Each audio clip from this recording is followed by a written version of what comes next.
শুভ নববর্ষ সবাইকে। আর বড়দেরকে জানাই আমার তরফ থেকে প্রণাম। কেমন আছেন সবাই? নববর্ষের প্রথম দিনটায় আমরাই শুধু জামা কাপড় পরবো, এটা কখনো হয়?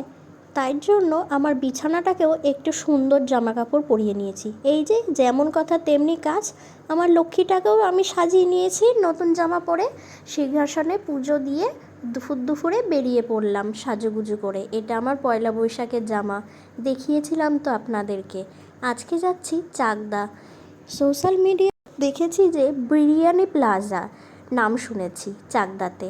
এই যে কল্যাণীতে নেমে ট্রেন ধরে চলে আসলাম চাকদায়, ভ্যানে উঠে পড়েছি, সোজা বিরিয়ানি প্লাজা।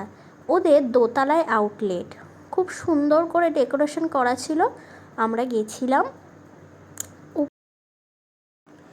অনেক ধরনের কম্বো আছে, অনেক থালি আছে, কিন্তু নাম যেহেতু বিরিয়ানি প্লাজা, সেমনি বিরিয়ানি না খেলে হয়?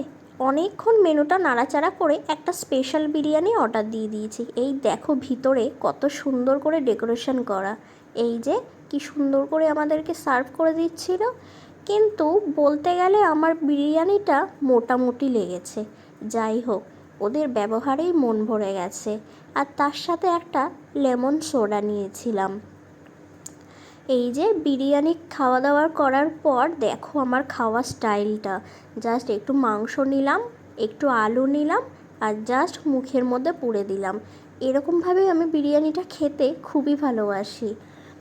বেশিক্ষণ দেরি না করে আবার হালখাতাও আছে রাত্রেবেলা, মা বলে দিয়েছিল যে তাড়াতাড়ি চলে আসিস। আমি বললাম আচ্ছা ঠিক আছে। এই বুঝে তাড়াতাড়ি খেয়ে দিয়ে আবার স্টেশনের দিকে রওনা দিলাম। ও খেতে খেতে কতগুলো জায়গা আমার খুব ভালো লেগেছিল, সেই জায়গাগুলোতে আমি সেলফিও তুলে নিয়েছি।